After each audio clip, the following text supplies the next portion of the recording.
മുല്ലപ്പെരിയാറിൽ പുതിയ അണക്കെട്ട് നിർമ്മിക്കാൻ അനുവദിക്കില്ലെന്ന നിലപാടിൽ വിട്ടുവീഴ്ചയ്ക്കില്ലെന്ന് വിജയ് സർക്കാർ.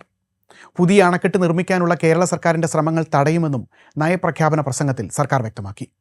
മുല്ലപ്പെരിയാർ അണക്കെട്ടുമായി ബന്ധപ്പെട്ട് തമിഴ്നാട് സർക്കാരുമായി ഉഭയകക്ഷി ചർച്ചകൾ നടത്തുമെന്ന് മുഖ്യമന്ത്രി വി.ഡി. സതീശൻ കഴിഞ്ഞ ദിവസം പറഞ്ഞിരുന്നു.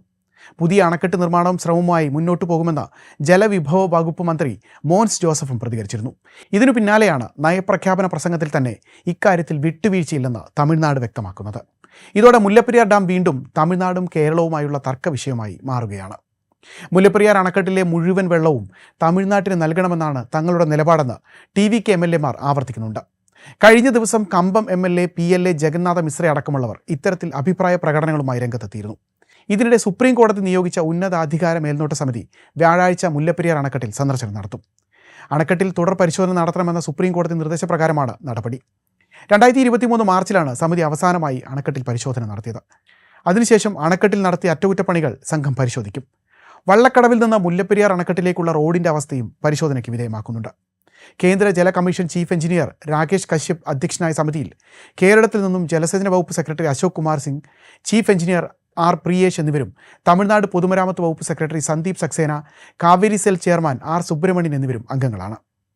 അണക്കെട്ട് സന്ദർശനത്തിന് ശേഷം കുമളിയിൽ കേരള തമിഴ്നാട് സംയുക്ത യോഗവും ചേരുന്നുണ്ട്. പുതിയ അണക്കെട്ട് നിർമ്മിക്കേണ്ടതിൻ്റെ ആവശ്യകത കേരളം ഉന്നയിക്കുമെങ്കിലും തമിഴ്നാട് ഇതിനെ എതിർക്കാനാണ് സാധ്യത. ഏതാനും ദിവസങ്ങൾക്ക് മുമ്പ് മുല്ലപ്പെരിയാർ അണക്കെട്ടിൽ സമഗ്ര സുരക്ഷാ പരിശോധന നടത്താൻ കേന്ദ്ര സർക്കാർ ഉത്തരവിട്ടിരുന്നു.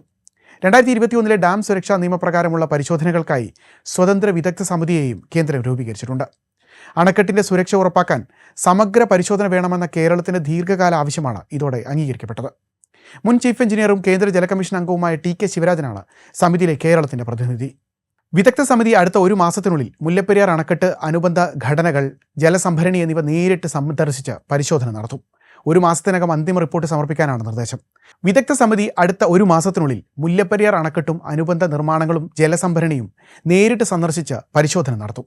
4 മാസത്തിനകം അന്തിമ റിപ്പോർട്ട് സമർപ്പിക്കാനാണ് നിർദ്ദേശം. 2011 ശേഷം മുല്ലപ്പെരിയാർ അണക്കെട്ടിൽ മേൽനോട്ട സമിതിയുടെ കാഴ്ചാ പരിശോധന മാത്രമാണ് നടന്നിട്ടുള്ളത്. ഇതിനിടെയുണ്ടായ അണക്കെട്ടിൻ്റെ ബലക്ഷയത്തെക്കുറിച്ച് വ്യക്തമായ നിർദ്ദേശങ്ങൾ ലഭ്യമല്ല. മുല്ലപ്പെരിയാർ പോലുള്ള പ്രധാന അണക്കെട്ടുകളിൽ 10 വർഷത്തിലൊരിക്കൽ സമഗ്ര പരിശോധന നടത്തണമെന്നാണ് കേന്ദ്ര ജല കമ്മീഷൻ്റെ നിർദ്ദേശമുള്ളത്.